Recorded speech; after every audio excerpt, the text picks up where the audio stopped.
Good morning.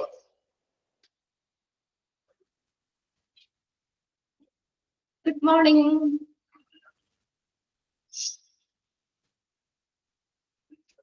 Okay. ഇവിടെ share ചെയ്തിട്ടേക്കുന്ന screen കാണാൻ പറ്റുന്നില്ലേ നിങ്ങൾക്ക്? ക്ലിയർ അല്ലേ? ഓക്കെ. യെസ്. അപ്പോ നമ്മൾ കഴിഞ്ഞ ക്ലാസ്സിൽ നമ്മൾ മാർക്കറ്റിംഗ് എന്ന് പറഞ്ഞ ചാപ്റ്റർ സ്റ്റാർട്ട് ചെയ്തായിരുന്നു അല്ലേ? ഇവിടെ വരെ എത്തി 4 P's ഓഫ് മാർക്കറ്റിംഗ്. ഇവിടെ വരെയല്ലേ നമ്മൾ പറഞ്ഞത് ഏതൊക്കെയായിരുന്നു മാർക്കറ്റിംഗിൽ 4 P's എന്ന് അറിയപ്പെടുന്നത്? ഇതൊക്കെയാണ് product, price, place, promotion. Okay, 4 P's of marketing ഏതാണ്? Product, price, place, promotion. ഇത്രയല്ലേ നമ്മൾ പറഞ്ഞത്. ഈ മാർക്കറ്റിംഗ് സ്ട്രാറ്റജീസിൽ നെക്സ്റ്റ് നോക്കി, ഇതിൽ ഓരോന്നിലും സ്ട്രാറ്റജീസ് എന്ന് പറഞ്ഞ തന്ത്രങ്ങളാണ് കേട്ടോ, തന്ത്രങ്ങൾ. നമുക്ക് അതിനകത്ത് ഓരോന്നും മാർക്കറ്റിംഗ് മിക്സ് ഉണ്ട്. അതിന് മുന്നേ ഓരോ സ്ട്രാറ്റജീസും ഒന്ന് നോക്കാം. അതിന്റെ ഡീറ്റെയിൽ നമുക്ക് പഠിക്കാനുണ്ട് കേട്ടോ. Product strategy, distribution strategy, promotional strategy, pricing strategies. 4 strategies ആണ് കേട്ടോ marketing strategies. Product strategy, distribution strategy, promotional strategy, pricing strategies. അപ്പോ മാർക്കറ്റിംഗ് സ്ട്രാറ്റജീസിൽ ഇൻക്ലൂഡ് ചെയ്തത് ഏത്, അല്ലെങ്കിൽ ഇൻക്ലൂഡ് ചെയ്യാത്തത് ഏത്, അങ്ങനെ ചോദിക്കാം കേട്ടോ. അതൊന്ന് നോട്ട് ചെയ്ത് വെക്കാം. ഓക്കെ, ഇനി നെക്സ്റ്റ് നമ്മൾ നോക്കുന്ന ഹെഡിങ് മാർക്കറ്റിംഗ് മിക്സ് ആണ്. Marketing mix. The mixing of the 4 strategies for a successful marketing program and for the contentment എന്ന് പറഞ്ഞാൽ സംതൃപ്തി, സംതൃപ്തി of the chosen consumer segment is called the marketing mix. എക്സാമിന് ചോദിക്കാറുണ്ട് the mixing of 4 strategies. ഈ 4 സ്ട്രാറ്റജീസിന്റെ മിക്സിനെയാണ് marketing mix എന്ന് പറയുന്നത്. The mixing of the 4 strategies is called marketing mix. Okay, the mixing of the 4 strategy for a successful marketing program. എന്താ ഒരു successful ആയിട്ടുള്ള ഒരു വിജയകരമായിട്ടുള്ള മാർക്കറ്റിംഗ് പ്രോഗ്രാമിനും തിരഞ്ഞെടുത്തിട്ടുള്ള കൺസ്യൂമർ സെഗ്മെന്റിനും വേണ്ടിയിട്ട് ചൂസൺ കൺസ്യൂമർ സെഗ്മെന്റ്. ഓക്കെ, ആ കൺസ്യൂമറിന്റെ സംതൃപ്തിക്കും വേണ്ടിയിട്ടുള്ള 4 സ്ട്രാറ്റജീസിന്റെ മിക്സിനെയാണ് മാർക്കറ്റിംഗ് മിക്സ് എന്ന് പറയുന്നത്. കിട്ടിയോ? The mixing of the 4 strategy for a successful marketing program. ഒരു വിജയകരമായിട്ടുള്ള മാർക്കറ്റിംഗ് പ്രോഗ്രാമിനും കൺസ്യൂമറിന്റെ സംതൃപ്തിക്കും വേണ്ടിയുള്ള മാർക്കറ്റിംഗ് 4 സ്ട്രാറ്റജീസിന്റെയും മിക്സിനെയാണ് മാർക്കറ്റിംഗ് മിക്സ് എന്ന് പറയുന്നത്. അണ്ടർലൈൻ ചെയ്തിടാട്ടോ, മാർക്കറ്റിംഗ് മിക്സ്. അതായത് പറഞ്ഞത് ഈ മാർക്കറ്റിംഗ് മിക്സിന്റെ ബേസിക് കമ്പോണന്റ് ആണ്. കമ്പോണന്റ് എന്ന് പറയുന്നത് ഏതൊക്കെയാ? Product, price, place, promotion. ഇതാണ് മാർക്കറ്റിംഗ് മിക്സിന്റെ ബേസിക് കമ്പോണന്റ് എന്ന് പറയുന്നത്. അപ്പൊ ഇത് 4ഉം കൂടി ചേരുമ്പോഴാണ് ഇതിനെ ബേസ് ചെയ്തിട്ടാണ് ഒരു മാർക്കറ്റിംഗ് മിക്സ് ഇരിക്കുന്നത്. അപ്പൊ ഒരു ശരിയായിട്ടുള്ള ഒരു മാർക്കറ്റിംഗ് മിക്സ് ഉണ്ടാക്കിയെടുത്താൽ മാത്രമേ നമുക്ക് സക്സസ്ഫുൾ മാർക്കറ്റിംഗിന് സക്സസ് അച്ചീവ് ചെയ്യാൻ പറ്റുള്ളൂ അല്ലെ? അതെല്ലാ കാര്യങ്ങളും നല്ല കറക്റ്റ് ആയിട്ടുള്ള രീതിയിൽ വന്നെങ്കിൽ മാത്രമാണ് മാർക്കറ്റിംഗ് സക്സസ്ഫുൾ ആവുള്ളൂ. അപ്പൊ നോക്കി, ഈ മാർക്കറ്റിംഗ് മിക്സ് ഒരു ശരിയായിട്ടുള്ള മാർക്കറ്റിംഗ് മിക്സ് ഉണ്ടാക്കിയെടുത്താൽ മാത്രമേ മാർക്കറ്റിംഗില് അതിന്റെ ഒരു വിജയം നമുക്ക് അച്ചീവ് ചെയ്യാൻ പറ്റുള്ളൂ, അതിന്റെ ഒരു സക്സസ് അച്ചീവ് ചെയ്യാൻ പറ്റുള്ളൂ. അപ്പൊ അതിനകത്ത് നമ്മുടെ മാർക്കറ്റിംഗ് മിക്സ് എന്താണെന്നുള്ളത് നോക്കി വെക്കാം കേട്ടോ. 4 സ്ട്രാറ്റജീസിന്റെ മിക്സിനെയാണ് മാർക്കറ്റിംഗ് മിക്സ് എന്ന് പറയുന്നത്. എന്തിനു വേണ്ടിയിട്ടാ? ഒരു നല്ലൊരു മാർക്കറ്റിംഗ് പ്രോഗ്രാമിനും കൺസ്യൂമറിന്റെ സംതൃപ്തിക്കും വേണ്ടിയുള്ള ഈ 4 സ്ട്രാറ്റജീസിന്റെ മിക്സ്. Okay, marketing mix. ഇനി നമുക്ക് അതിനകത്ത് ഓരോ സ്ട്രാറ്റജീസും നമുക്ക് ഡീറ്റെയിൽ പഠിക്കാനുണ്ട്. അതിന് ഫസ്റ്റ് ആണ് പ്രൊഡക്റ്റ് സ്ട്രാറ്റജി എന്ന് പറയുന്നത്. Product strategies. അപ്പൊ നമ്മളൊരു പുതിയ പ്രൊഡക്റ്റ് മാർക്കറ്റിലേക്ക് ഇറക്കുമ്പോൾ അവിടെ കുറച്ച് തന്ത്രങ്ങൾ വേണം അല്ലെ? അപ്പൊ ആദ്യം തന്നെ എന്താ നമുക്ക് വേണ്ടത്? ഏത് പ്രൊഡക്റ്റ്, ഒരു പുതിയ പ്രൊഡക്റ്റ് ഡെവലപ്പ് ചെയ്യുമ്പോൾ അതിനെ കുറിച്ചുള്ള തീരുമാനം, ഏത് പ്രൊഡക്റ്റ് വേണം എന്നുള്ളതാണ് ആദ്യം നമ്മുടെ മനസ്സിലേക്ക് വരേണ്ടത് അല്ലെ? ഡിസിഷൻ, എന്നിട്ടാണ് പിന്നെ അതിന്റെ പ്രൈസ് കാര്യങ്ങൾ, ലൊക്കേഷൻ, അങ്ങനെയുള്ള കാര്യങ്ങളൊക്കെ നമ്മൾ പറയുന്നത്. ആദ്യം എന്താ ഫസ്റ്റ് വരുന്നത് ഏതാ? പ്രൊഡക്റ്റിനെ കുറിച്ചുള്ളൊരു കോൺസെപ്റ്റ് ആണ്. നമുക്ക് പ്രൊഡക്റ്റിനെ കുറിച്ചൊരു ആശയമാണ് ഫസ്റ്റത്തേത് വരുന്നത്. Decision about the new product development, ഒരു പുതിയ ഒരു പ്രൊഡക്റ്റിനെ കുറിച്ചുള്ള ഒരു ആശയം. ഓക്കെ, ഒരു പുതിയ ഒരു പ്രൊഡക്റ്റിനെ കുറിച്ചുള്ള ഒരു തീരുമാനം, ഡിസിഷൻ, ഒരു തീരുമാനം. ഏത് പ്രൊഡക്റ്റ് വേണം, അല്ലെങ്കിൽ അത് മാർക്കറ്റിൽ ഇറങ്ങിയാൽ നമുക്ക് മാക്സിമം ലാഭം കിട്ടുന്ന രീതിയിലുള്ള ഏത് പ്രൊഡക്റ്റ് എന്നുള്ളൊരു തീരുമാനം. Product strategy consists of offering the right consumer goods and services to the right target audience. Example ചോദിക്കാറുണ്ട് കേട്ടോ. Product strategies consist of offering the right consumer goods and services. ഇപ്പൊ നമ്മൾ കൊടുക്കുന്ന നമുക്ക് ആ ഒരു പ്രൊഡക്റ്റ് എന്ന് പറയുന്നത് കൺസ്യൂമറിന് എന്താ ശരിയായിട്ടുള്ള ഒരു സാധനങ്ങളോ ഗുഡ്സ്, ചരക്കുകളോ അല്ലെങ്കിൽ സേവനങ്ങളോ ആയിരിക്കണം, അല്ലെ? അത് കറക്റ്റ് ഒരു റൈറ്റ്, ശരിയായിട്ടുള്ള ടാർഗറ്റ് ഓഡിയൻസിന് വേണ്ടിയിട്ടുള്ള ശരിയായ കൺസ്യൂമർ ഗുഡ്സും സർവീസും വാഗ്ദാനം ചെയ്യുക എന്നുള്ളതാണ് പ്രൊഡക്റ്റ് സ്ട്രാറ്റജീസിന്റെ ഒരു പ്രൊഡക്റ്റ് സ്ട്രാറ്റജി എന്ന് പറയുന്നത്. അല്ലെങ്കിൽ പ്രൊഡക്റ്റ് സ്ട്രാറ്റജിയിൽ വരുന്നത് എന്താ? Offering the right consumer goods and services to the right target audience. ശരിയായിട്ടുള്ള ഗുഡ്സും സർവീസും ശരിയായിട്ടുള്ള ഓഡിയൻസിന് ഓഫർ ചെയ്യുന്നു, അല്ലേ? അതല്ലേ ശരിയായിട്ടുള്ള ഒരു ഗുഡ്സ് എന്ന് പറഞ്ഞ ചരക്കുകൾ, നമ്മൾ ഉണ്ടാക്കുന്ന ഒരു പ്രൊഡക്റ്റ്, നമ്മൾ വികസിപ്പിക്കുന്ന ഒരു പ്രൊഡക്റ്റ്, അല്ലെങ്കിൽ സേവനങ്ങളാകാം, സർവീസുകളാകാം, അത് ശരിയായിട്ടുള്ള ഓഡിയൻസിന് നമ്മൾ വാഗ്ദാനം ചെയ്യുക എന്നുള്ളതാണ് പ്രൊഡക്റ്റ് സ്ട്രാറ്റജിയിൽ വരുന്നത്. പ്രൊഡക്റ്റ് സ്ട്രാറ്റജി കൺസിസ്റ്റ് ഓഫ്, ആ സെന്റൻസും അണ്ടർലൈൻ ചെയ്തിടുക. പ്രൊഡക്റ്റ് സ്ട്രാറ്റജി കൺസിസ്റ്റ് ഓഫ് എന്തൊക്കെയാ വരുന്നത്? അതില് ക്വാളിറ്റി ഇമ്പോർട്ടന്റ് അല്ലേ? ക്വാളിറ്റി ഇമ്പോർട്ടന്റ് ആണ്, ഒരു പ്രൊഡക്റ്റിന്റെ ക്വാളിറ്റി. പിന്നെ അതുപോലെ തന്നെ ന്യൂ പ്രൊഡക്റ്റ്, ഒരു പുതിയൊരു പ്രൊഡക്റ്റ്, അതിന്റെ package, design, brand names, research and development, ഇതെല്ലാം ഇതിൽ വരുന്നതാ പ്രൊഡക്റ്റ് സ്ട്രാറ്റജിയിൽ ഉൾപ്പെടുന്നതാണ്. അണ്ടർലൈൻ ചെയ്തിട്ട് product strategy consist of dash എന്തൊക്കെയാ വരുന്നേ? Consist of quality, new product, package, design, brand name, research and development. Okay, ഇനി നോക്കി എയിം എന്താ? പ്രൊഡക്റ്റ് സ്ട്രാറ്റജിയുടെ ലക്ഷ്യം എന്താ? The aim of the product strategy is to evolve product that will meet buyer expectation. Exam ചോദിച്ചിട്ടുണ്ട് കേട്ടോ, previous question പേപ്പറിൽ ചോദിച്ച ക്വസ്റ്റ്യൻ ആണ്. The aim of product strategy is dash. എന്താണ് പ്രൊഡക്റ്റ് സ്ട്രാറ്റജിയുടെ എയിം എന്ന് പറയുന്നത്? To evolve product that will meet buyer expectation. Expectation പ്രതീക്ഷ, അതായത് വാങ്ങുന്ന ആളുടെ പ്രതീക്ഷയ്ക്ക് അനുസരിച്ചുള്ള ഉൽപ്പന്നങ്ങൾ വികസിപ്പിക്കുക എന്നുള്ളതാണ് പ്രൊഡക്റ്റ് സ്ട്രാറ്റജിയുടെ എയിം എന്ന് പറയുന്നത്. എന്താ എയിം? എന്താണ്? നമ്മൾ വാങ്ങുന്ന ആളുടെ പ്രതീക്ഷയ്ക്ക് അനുസരിച്ചിട്ടുള്ള പ്രൊഡക്റ്റ് ഡെവലപ്പ് ചെയ്യുക, അല്ലേ? നമുക്കിപ്പോ നമ്മൾ ഇന്നലെ പറഞ്ഞില്ലേ, നമ്മളൊരു പുതിയ പ്രൊഡക്റ്റ് ഡെവലപ്പ് ചെയ്യുമ്പോൾ നമ്മൾ ആദ്യം നോക്കുന്നത് എന്താണ്? ആ കൺസ്യൂമർ, അത് വാങ്ങുന്ന അല്ലെ ബയ്യർ, അവർക്കുടെ ഇഷ്ടത്തിന് അനുസരിച്ചുള്ള പ്രൊഡക്റ്റ് ആയിരിക്കണം, അല്ലെ?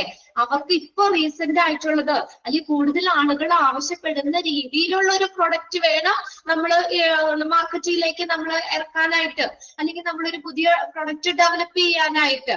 എങ്കിൽ മാത്രമാണ് അത് നമുക്ക് മാർക്കറ്റിംഗില് നമുക്ക് നല്ലൊരു വിജയം ഉണ്ടാവുകയും അതനുസരിച്ചുള്ള നമുക്ക് പ്രോഫിറ്റ്, നമുക്ക് ലാഭം കിട്ടുകയും ചെയ്യുള്ളൂ. അപ്പൊ പ്രൊഡക്റ്റ് സ്ട്രാറ്റജിയുടെ എയിം എന്ന് പറഞ്ഞ എന്താ? വാങ്ങുന്ന ആളുടെ പ്രതീക്ഷയ്ക്ക് അനുസരിച്ചുള്ള പ്രൊഡക്റ്റ് ഡെവലപ്പ് ചെയ്യുക. കിട്ടിയോ? The aim of product strategy is to evolve product that will meet buyer expectation. വാങ്ങുന്ന ആളുടെ പ്രതീക്ഷയ്ക്ക് അനുസരിച്ചുള്ള പ്രൊഡക്റ്റ് ഡെവലപ്പ് ചെയ്യുക എന്നുള്ളതാണ് പ്രൊഡക്റ്റ് സ്ട്രാറ്റജിയുടെ ലക്ഷ്യം എന്ന് പറയുന്നത്. ഇത്രയും കാര്യങ്ങൾ ആ പാരഗ്രാഫിൽ അണ്ടർലൈൻ ചെയ്തിട്ടോ. അതിനകത്ത് ഫസ്റ്റത്തെ സെന്റൻസ് നോക്കുക. എന്താ product, second product strategy consist of offering, എന്താ ഓഫർ ചെയ്യുന്നവര് right consumer goods and services to the right target audience. ഇനി അതിനകത്ത് വരുന്നത് ഏതാ? കൺസിസ്റ്റ് ഓഫ് എന്തൊക്കെയോ വരുന്നത് പ്രൊഡക്റ്റ് സ്ട്രാറ്റജിയിൽ എന്തൊക്കെ നോക്കും? ക്വാളിറ്റി, ദെൻ പുതിയ പ്രൊഡക്റ്റ്, അതിന്റെ പാക്കേജ്, ഡിസൈൻ. ഡിസൈൻ ഒക്കെ ഇമ്പോർട്ടന്റ് അല്ലേ? നമ്മൾ ഇന്നലെ പറഞ്ഞില്ലേ ബൂസ്റ്റിന്റെ കാര്യമൊക്കെ, അത് നല്ലൊരു ഡിസൈൻ, നല്ലൊരു പാക്കറ്റില് നല്ല രീതിയിലൊക്കെ വരുമ്പോ അത് കുറച്ചും കൂടി നമുക്ക് അതിന് മാർക്കറ്റിൽ അതിന് എന്താ ചെലവാകാൻ ചാൻസ് ഉണ്ട്. അതിന്റെ ഡിസൈനും ഇതാണ് അല്ലെ? നമ്മുടെ ഡിസൈൻ ബോട്ടില് ഇതൊക്കെ അതിന്റെ ആ ഒരു ഡിസൈനിങ്ങിനും ഇമ്പോർട്ടന്റ് ഉണ്ട്. അതിന്റെ ബ്രാൻഡ് നെയിം, റിസർച്ച് ഡെവലപ്മെന്റ്, ഇതൊക്കെ പ്രൊഡക്റ്റ് സ്ട്രാറ്റജിയിൽ ഉൾപ്പെടുന്നതാണ്. പിന്നെ ലാസ്റ്റ് നമ്മൾ പറഞ്ഞത് അതിന്റെ എയിം എന്താണ്? എന്താണ് എയിം എന്ന് പറഞ്ഞാൽ to evolve product that will meet the buyer expectation. വാങ്ങുന്ന ആളുടെ പ്രതീക്ഷയ്ക്ക് അനുസരിച്ചുള്ള പ്രൊഡക്ട്സ് ഡെവലപ്പ് ചെയ്യുക. ഓക്കെ, 3 സെന്റൻസ് അണ്ടർലൈൻ ചെയ്തിടുക കേട്ടോ ഇത്. ഇനി next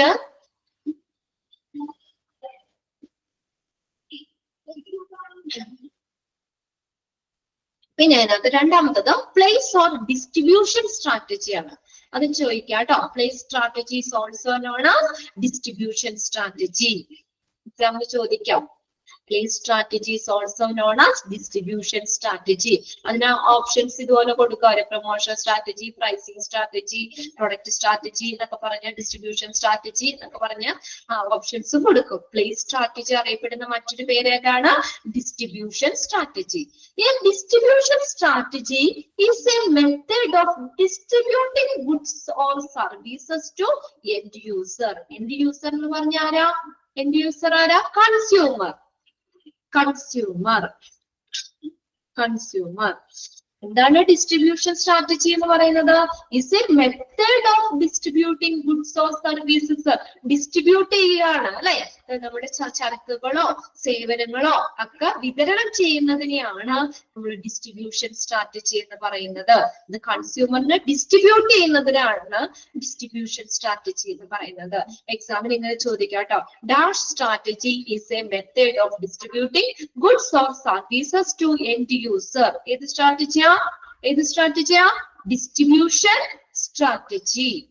Distribution strategy is a method of distributing goods or services to the end user or consumer. End user എന്ന് പറഞ്ഞ കൺസ്യൂമർ. കൺസ്യൂമറിന് ഗുഡ്സും സർവീസും ഒക്കെ ഡിസ്ട്രിബ്യൂട്ട് ചെയ്യുക, വിതരണം ചെയ്യുന്നതാണ് ഡിസ്ട്രിബ്യൂഷൻ സ്ട്രാറ്റജി എന്ന് പറയുന്നത്. Okay, distribution strategy. നെക്സ്റ്റ് നോക്കേ. Decision with regard to physical distribution of goods. Right goods at the right time at the right place. ഒരു 2-3 കാര്യങ്ങൾ അവിടെ പറയുന്നുണ്ട്. Decision with regard to physical distribution of goods.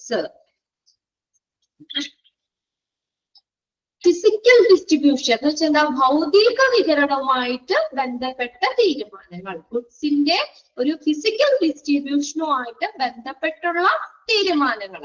Decision with regard to physical distribution of goods. അതായത് എന്താ പറഞ്ഞേക്കുന്നത്? ശരിയായിട്ടുള്ള goods right ശരിയായ ടൈമില് റൈറ്റ് പ്ലേസിൽ ഡിസ്ട്രിബ്യൂട്ട് ചെയ്യുക അല്ലെ? നമ്മൾ ഓരോന്നിനും ചെയ്യുമ്പോൾ ശരിയായത് ഇപ്പൊ നമ്മൾ ആവശ്യപ്പെടുന്ന സാധനങ്ങള് അത് ശരിയായിട്ടുള്ള സാധനങ്ങൾ തന്നെയായിരിക്കണം അല്ലെ? നമ്മൾ ഒരെണ്ണം അവിടെ വാങ്ങുന്നത് അല്ലെങ്കിൽ നമ്മൾ അവിടെ ഓഫർ ചെയ്യുന്നത് ഇത് നമുക്ക് വരുമ്പോ വേറെ ഇത് അങ്ങനെയാവാൻ പാടില്ല. ശരിയായിട്ടുള്ള സാധനങ്ങളായിരിക്കണം. കൃത്യമായിട്ടുള്ള സാധനങ്ങള് ശരിയായിട്ടുള്ള സമയത്ത്. ടൈമും ഇമ്പോർട്ടന്റ് അല്ലേ? ശരിയായിട്ട് ഇന്ന സമയത്ത് അത് മാർക്കറ്റിൽ അവൈലബിൾ ആണ് അല്ലെങ്കിൽ ഇത് കിട്ടും എന്ന് പറഞ്ഞാൽ കറക്റ്റ് ടൈം വേണം. കറക്റ്റ് ടൈമില് ശരിയായിട്ടുള്ള പ്ലേസില് ഡിസ്ട്രിബ്യൂട്ട് ചെയ്യുന്നു. Right goods at the right time at the right place. Selection of marketing channel. അടുത്തത് എന്താ? മാർക്കറ്റിംഗ് ചാനൽ സെലക്ട് ചെയ്യുന്നു. ഇപ്പൊ എന്താ മാർക്കറ്റിംഗ് ചാനൽ എന്ന് പറയുന്നത്? What is marketing channel? Marketing channel, selection of market. അപ്പൊ നമ്മൾ ഡിസ്ട്രിബ്യൂഷൻ സ്ട്രാറ്റജി എന്ന് പറഞ്ഞ ആ പ്രൊഡക്ട്സ് നമ്മൾ എന്ത് ചെയ്യുന്നു? ഡിസ്ട്രിബ്യൂട്ട് ചെയ്യുകയാണ്, വിതരണം ചെയ്യുകയാണ്. അതെങ്ങനെയാണ്? ശരിയായിട്ടുള്ള ഗുഡ്സ്, സാധനങ്ങള് ശരിയായ സമയത്ത് ശരിയായ പ്ലേസില് അത് ഡിസ്ട്രിബ്യൂട്ട് ചെയ്യുന്നു.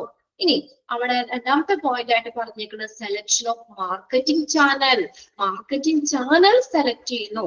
മാർക്കറ്റിംഗ് ചാനൽ എന്ന് പറഞ്ഞ ആളുകളാകാം, അല്ലെങ്കിൽ ഒരു ഓർഗനൈസേഷൻ ആവാം, അല്ലെങ്കിൽ എന്തെങ്കിലും ആക്ടിവിറ്റീസ് ആവാം. പ്രൊമോട്ട് ചെയ്യുക, ശരിയാണ്. That make goods and services available for use by consumer. അതായത് കൺസ്യൂമറിന്റെ ആ ഉപയോഗത്തിനായിട്ട് ഗുഡ്സും സർവീസും ലഭ്യമാക്കുന്ന ആളുകള്, അല്ലെങ്കിൽ ഓർഗനൈസേഷൻ, അല്ലെങ്കിൽ പ്രവർത്തനങ്ങള് എന്നിവയൊക്കെയാണ് മാർക്കറ്റിംഗ് ചാനൽ. നമ്മൾ പറയുന്നത് ചാനൽ എന്താ? ആ സാധനം നമ്മളെ എത്തിക്കണം അല്ലെ? മാർക്കറ്റിംഗ് ചാനൽ എന്ന് പറഞ്ഞ എന്താണ്? കൺസ്യൂമറിന്റെ ഉപയോഗത്തിനായിട്ട് ഈ goods എത്തിക്കണ്ടേ?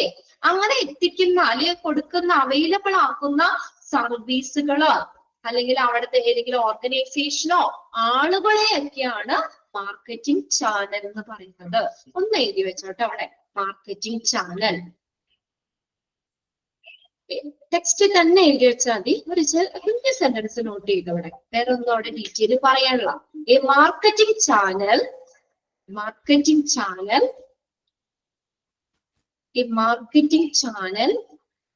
is the people, ആളുകളാകാം, the people, organization, people, organization and activities. ഇനി എന്തെങ്കിലും പ്രവർത്തനങ്ങളും ആകാം.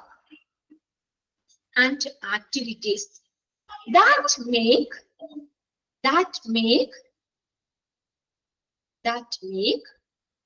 goods and services, that means goods and services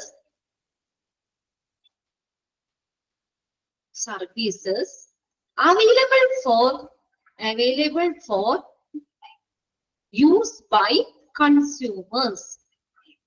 ലഭ്യമാക്കുന്ന ആളുകൾ, available for use by consumers. അതായത് കൺസ്യൂമറിന് ഉപയോഗിക്കുന്നതിന് വേണ്ടിയിട്ട് ഗുഡ്സോ സർവീസോ ലഭ്യമാക്കുന്ന ആളുകളാകാം, അല്ലെങ്കിൽ എന്തെങ്കിലും ഓർഗനൈസേഷൻ ആവാം, അല്ലെങ്കിൽ ഏതെങ്കിലും ആക്ടിവിറ്റീസ് ആകാം.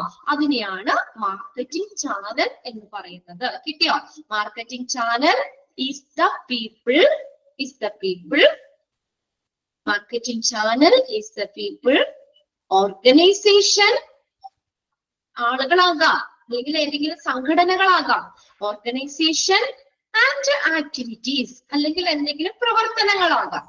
And activities that make goods and services available for use by consumers. Clear ആയില്ലേ? Use by consumers.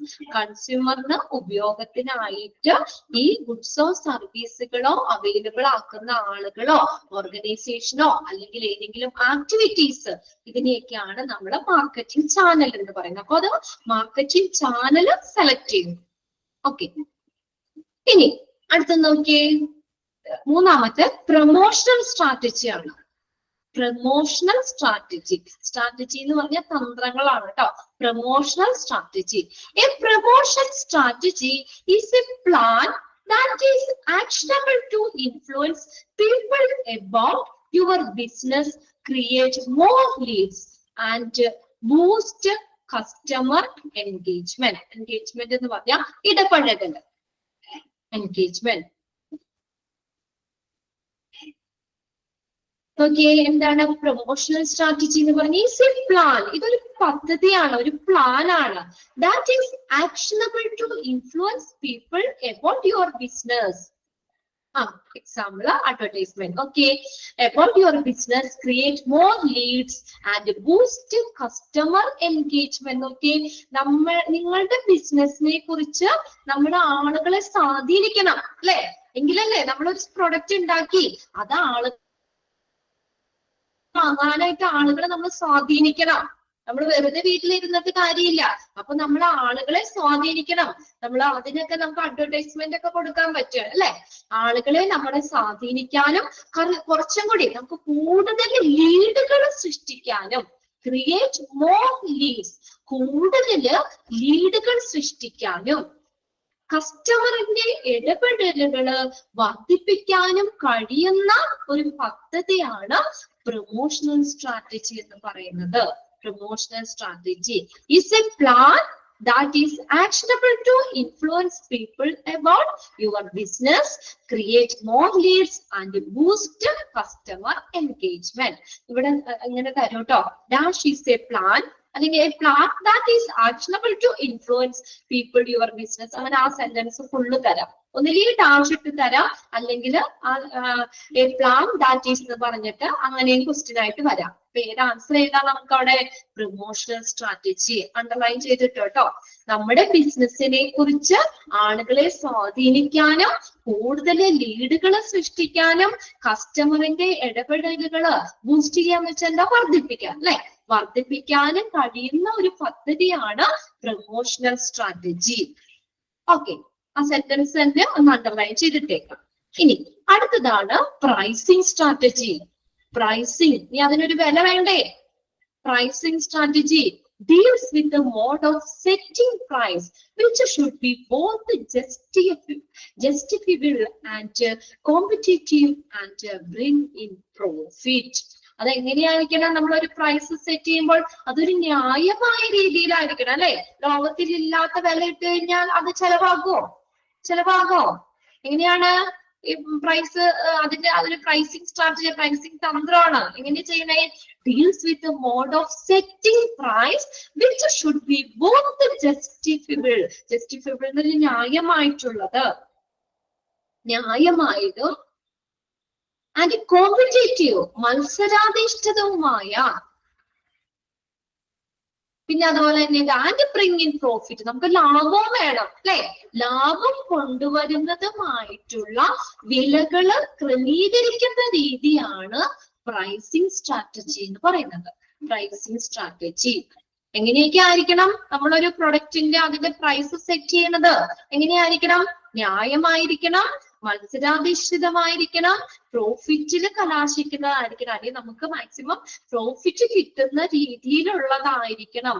അങ്ങനെയുള്ള വിലകള് ക്രമീകരിക്കുന്ന രീതിയാണ് പ്രൈസിങ് സ്ട്രാറ്റജി എന്ന് പറയുന്നത് അല്ലെ? അതായത് നമ്മളൊരു ന്യായമായ വിലയായിരിക്കണം. എന്തൊരു ഇതെടുത്താലും നമുക്കൊരു ന്യായമായ ഒരു വിലയായിരിക്കണം. പിന്നെ അതുപോലെ നമുക്ക് അവിടെ എന്ത് വേണം? പ്രോഫിറ്റ് വേണ്ടേ? ഞാനൊരു 500 രൂപയ്ക്ക് ഉണ്ടാക്കിയ സാധനമാണ്, എനിക്ക് അതിന് 400 രൂപ അവിടെ കിട്ടിയാണെങ്കിൽ എനിക്ക് നഷ്ടമാവും അല്ലെ?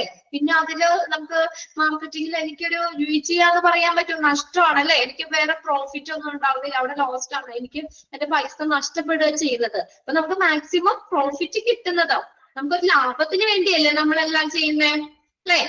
മാർക്കറ്റിലെ സാധനങ്ങളാണെങ്കിലും ഇതൊക്കെ ഉണ്ടാക്കുന്ന ലാഭം വേണം നമുക്ക്. ഒരു ചെറിയ പ്രോഫിറ്റ് കിട്ടുന്നതായിരിക്കണം, പക്ഷെ എന്താ, ന്യായമായിട്ടുള്ള വിലയായിരിക്കണം. അന്യായമായ രീതിയിൽ നമ്മൾ പറയുക ട്രേഡ് നടത്തിയതൊക്കെ അങ്ങനെയൊന്നും പാടില്ല. ഇത് ന്യായമായിട്ടുള്ളതും കോമ്പറ്റേറ്റീവ് മത്സരാധിഷ്ഠിതവുമായിട്ടുള്ള വിലകള് ക്രമീകരിക്കുന്ന രീതിയാണ് പ്രൈസിങ് സ്ട്രാറ്റജി എന്ന് പറയുന്നത്.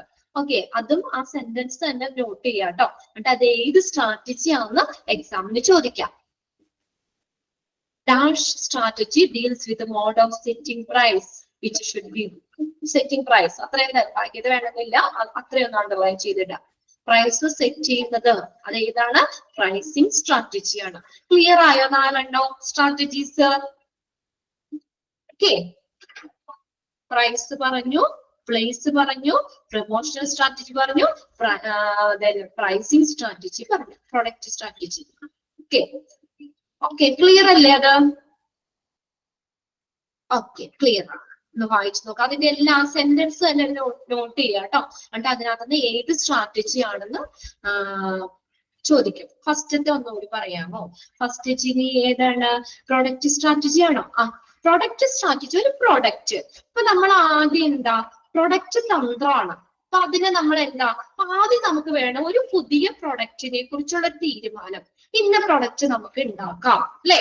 ആദ്യം നമുക്ക് വേണ്ട എന്താ, decision about new product development. ഒരു പുതിയ പ്രൊഡക്റ്റ് വികസനത്തെ കുറിച്ചുള്ള തീരുമാനം.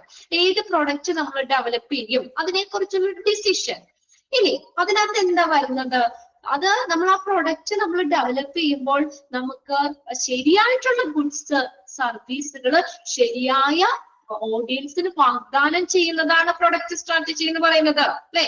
ശരിയായിട്ടുള്ള ഗുഡ്സ് ആവട്ടെ അല്ലെങ്കിൽ സർവീസ് സേവനങ്ങളാവട്ടെ ശരിയായിട്ടുള്ള ഓഡിയൻസിന് അല്ലെങ്കിൽ കൺസ്യൂമറിന് ഓഫർ ചെയ്യാണ്, വാഗ്ദാനം ചെയ്യുന്നതാണ് പ്രൊഡക്റ്റ് സ്ട്രാറ്റജി എന്ന് പറയുന്നത്. ഇനി അതിനകത്ത് ഉൾപ്പെടുന്നത് എന്തൊക്കെയാ, പ്രൊഡക്റ്റ് സ്ട്രാറ്റജിയിൽ വരുന്നത് ഏതൊക്കെയാ, അതിന്റെ പ്രൊഡക്റ്റിന്റെ ക്വാളിറ്റി, പിന്നെ പുതിയ പ്രൊഡക്റ്റ്, അതിന്റെ പാക്കേജ്, ഡിസൈന്, ബ്രാൻഡ് നെയിം, റിസർച്ചുകള്, പുതിയ പുതിയ ഡെവലപ്മെന്റുകള്, ഇതെല്ലാം പ്രൊഡക്റ്റ് സ്ട്രാറ്റജിയിൽ ഇൻക്ലൂഡ് ചെയ്യുന്നതാണ്, ഉൾപ്പെടുന്നതാണ്. അതൊന്ന് അണ്ടർലൈൻ ചെയ്തിടണം. പിന്നെ ലാസ്റ്റ് സെന്റൻസ് പറഞ്ഞത് പ്രൊഡക്റ്റ് സ്ട്രാറ്റജിയുടെ എയിം എന്താ, നമ്മുടെ വാങ്ങുന്ന ആളുടെ പ്രതീക്ഷയ്ക്ക് അനുസരിച്ചുള്ള പ്രൊഡക്റ്റ് ഡെവലപ്പ് ചെയ്യുക. ഇന്നലെ നമ്മൾ എക്സാമ്പിൾ പറഞ്ഞല്ലേ. അപ്പൊ ആളുകൾക്ക് എന്താ വേണ്ടത് അതനുസരിച്ചുള്ള പ്രൊഡക്റ്റ് ഡെവലപ്പ് ചെയ്താലാണ് നമുക്ക് സക്സസ് ആവുള്ളൂ അല്ലെ, മാർക്കറ്റ് സക്സസ് ആവുള്ളൂ. Aim of the product strategy is to evolve product that will meet buyer expectation. ആരെയും അവിടെ നോക്കണ്ടേ, നമ്മളൊരു പുതിയ പ്രൊഡക്റ്റ് ഡെവലപ്പ് ചെയ്യുമ്പോൾ ആരെ നമ്മൾ കൺസിഡർ ചെയ്യണം, ബയ്യറിനെ, അത് വാങ്ങുന്ന ആളിനെ നോക്കണ്ടേ. നമ്മുടെ ഇഷ്ടത്തിന് ഉണ്ടാക്കി വെച്ച കാര്യമില്ല അല്ലെ. ഇപ്പൊ എനിക്കൊരു ഇഷ്ടമുള്ള ഒരു സാധനം ഞാൻ കുറെ ആ പ്രൊഡക്റ്റ് ഡെവലപ്പ് ചെയ്ത് വെച്ചു, ഉണ്ടാക്കി വെച്ചു എന്ന് വെച്ച് കഴിഞ്ഞാൽ അത് മേടിക്കുന്ന ബയ്യേഴ്സിന്റെ അതിന്റെ അവരുടെ അവർക്കടെ ശരിക്കും അവരെ ടാർഗറ്റ് ചെയ്തിട്ടല്ല, അല്ലെങ്കിൽ അവർക്കടെ ആവശ്യങ്ങൾ അല്ലെങ്കിൽ ആ ഉണ്ടാക്കിയ സാധനം എന്റെ വീട്ടിൽ തന്നെ ഇരിക്കുള്ളൂ അല്ലെ. എപ്പോഴും നമ്മുടെ എന്താ പ്രൊഡക്റ്റ് സ്ട്രാറ്റജിയുടെ എയിം എന്ന് പറഞ്ഞാൽ ലക്ഷ്യം എന്താ, വാങ്ങുന്ന ആളുടെ പ്രതീക്ഷയ്ക്ക് അനുസരിച്ചുള്ള പ്രൊഡക്റ്റ് ഡെവലപ്പ് ചെയ്യുക. ഓക്കെ, ഇനി നെക്സ്റ്റ് നമുക്ക് നോക്കാനുള്ളത് പുതിയൊരു പ്രൊഡക്റ്റിന്റെ ഇതിപ്പോ ജനറൽ ആയിട്ടാണ് അത് പറഞ്ഞേക്കുന്നത്. അതായത് മാർക്കറ്റിങ്ങിന് വേണ്ട സ്റ്റെപ്പുകളാണ് നമ്മൾ ഇനി പറയുന്നത്. ജനറൽ ആയിട്ട് ഒരു മാർക്കറ്റിങ്ങിന് വേണ്ട സ്റ്റെപ്പുകൾ. ഇതിനകത്ത് ഒരു ഹെഡിങ് അവിടെ കൊടുക്കുന്നുണ്ട്, development of new product and redesigning and old one. ആദ്യം എന്താ വേണ്ടേ, ഒരു പുതിയ പ്രൊഡക്റ്റ് ഡെവലപ്മെന്റ് അല്ലെ, ഒരു പുതിയ ഉൽപ്പന്ന വികസനം. ഏത് പ്രൊഡക്റ്റ് ആണ്, ഒരു പുതിയ പ്രൊഡക്റ്റിന്റെ ഡെവലപ്മെന്റ്. അത് റീഡിസൈനിങ് ആൻഡ് ഓൾഡ് വൺ എന്ന് വെച്ചാൽ എന്താ, പഴയതാണെങ്കിൽ അത് പുനർരൂപകൽപ്പന ചെയ്യുക, റീഡിസൈൻ ചെയ്യുക, അതൊന്നുകൂടി ഷേപ്പ് ഇതെല്ലാം മാറ്റി ഒന്നുകൂടി എന്ത് ചെയ്യുക, നമ്മൾ പഴയത് മാറ്റി ഒന്നുകൂടി രൂപകൽപ്പന ചെയ്യുക, പുനർരൂപകൽപ്പന ചെയ്യുക, റീഡിസൈൻ ചെയ്യുക, ഓൾഡ് റീഡിസൈൻ ചെയ്യുക, അല്ലെങ്കിൽ പുതിയ പ്രൊഡക്റ്റ് ഡെവലപ്മെന്റ്. ഇപ്പൊ ജനറൽ ആയിട്ട് മാർക്കറ്റിങ്ങിന് വേണ്ട സ്റ്റെപ്പുകളാണ് ഇവിടെ പറഞ്ഞേക്കുന്നത്. Okay, step 1, step 2, step 3, step 4, step 5, step 6. 6 സ്റ്റെപ്പുകൾ അവിടെ പറയുന്നത് കേട്ടോ. എന്താ അതിന്റെ ഹെഡിങ് നമ്മൾ പറയുന്നത്, ജനറൽ ആയിട്ട് നമുക്ക് ജനറൽ ആയിട്ടുള്ള മാർക്കറ്റിങ്ങിന് വേണ്ട സ്റ്റെപ്പ്. ഹോസ്പിറ്റൽ മാർക്കറ്റിംഗ് അടുത്തതിന് പഠിക്കണ്ട്, നെക്സ്റ്റ് പേജിലുണ്ട്. അതാണ് ജനറൽ മാർക്കറ്റിങ്ങിന് വേണ്ട സ്റ്റെപ്പുകൾ. 6 സ്റ്റെപ്പായിട്ടാണ് ഇവിടെ പറഞ്ഞേക്കുന്നത്. സ്റ്റെപ്പ് 1 എന്താണെന്ന് നോക്കി. സ്റ്റെപ്പ് 1 ഇതിനകത്ത് ഓരോ സ്റ്റെപ്പുകളും ചോദിക്കാം കേട്ടോ. സ്റ്റെപ്പ് 1 അല്ലെങ്കിൽ സ്റ്റെപ്പുകൾ ഏതൊക്കെയാണ്, അല്ലെങ്കിൽ നമുക്ക് ഇതിനകത്ത് വരുന്ന എന്താ, നമുക്ക് ഉള്ളിലൊന്നും അങ്ങനെ അധികം ചോദിക്കാറില്ല, എങ്കിലും ആ സ്റ്റെപ്പുകൾ 6 സ്റ്റെപ്പും പഠിച്ചു വെക്കുക കേട്ടോ. സ്റ്റെപ്പ് 1 എന്താണ്, generation of the concept of new product. ഒരു പുതിയ